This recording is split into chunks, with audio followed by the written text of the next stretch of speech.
Hi, I'm Rita Zahara. What I'm going to do today is going to share with you one of our favorite Malay recipes, and it's always done in my household. It's Roti Kirai, or some of us will call it Roti Jala, but if you were to directly translate it, it's almost like Malay crepe. Now let's get started. In my family recipe, there are 2 secret ingredients, and they are eggs as well as evaporated milk.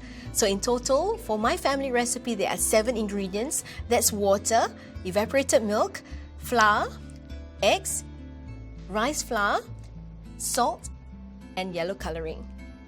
What you do is put all of them together in a mixer, in a blender, mix it well, and then if it's too thick, just put in a little bit more water and you're good to go. Sieve it through just to remove any more lumps that you can actually see coming down. Strain it and you get something like this. It should be quite thick, and you're to use this mold. One thing about Roti Kirai, you have to use a special mold. Okay, so it should run smoothly like that. Not too runny, not too thick. Okay, and what I'll do is I'll always have like a little satay stick on standby. Should any of the batter just not go through well, this is what my mom would do. Just push it through. And there you have it. It will be smooth as silk. Okay, so we are good to go now. The batter's ready. I can put aside all the ingredients and we are ready to fry. Now I'm going to heat up my pan so that we can fry the batter. Increase the temperature slightly. Okay, one thing about Roti Kirai, you will not fry it with oil, not even vegetable oil. We have to fry it with ghee. Okay, it's a little unhealthy, but it will taste so good. I know, right? We'll just lace it a little bit with ghee. These pandan leaves, I use fresh pandan leaves, just like kind of fold it together with a rubber band so that you actually have the flavor coming up the moment you actually put it over fire. You can actually smell the pandan with ghee together, and it's really, really lovely.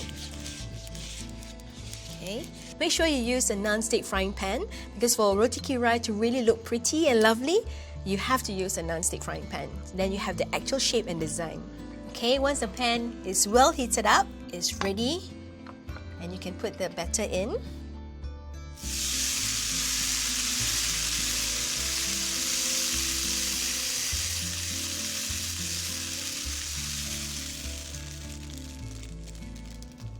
Alright. My mom is a perfectionist.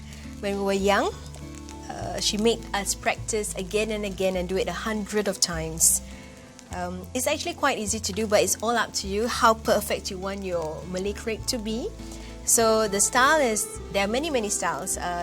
Usually what I'll do is do it from the outside, and then in a circular motion go inwards, and then with a little tiny playful twist, swirl right in the center, you put it away. And it's as simple as that. And then once it's starting to brown, you play along the sides to make sure that it's not sticking together and it's ready to be lifted off. There you go. Are you ready? There you go. Okay. Usually what I'll do, I'll multitask quite a bit. I'll fold this one, but I'll put a bit of ghee first to prepare for the next one. So while this one is being heated up, right, I'll fold this. And then you go in that kind of motion. And because my mom was in the catering business, we have to make hundreds of them. So there's no way that you can actually work with just one pan. You have to work with pretty much quite a few pans, and I'll do like 4 on the stove. It's like an octopus. So that's why we get to do pretty much quite a lot of crepes. So I'm just going to repeat the same process.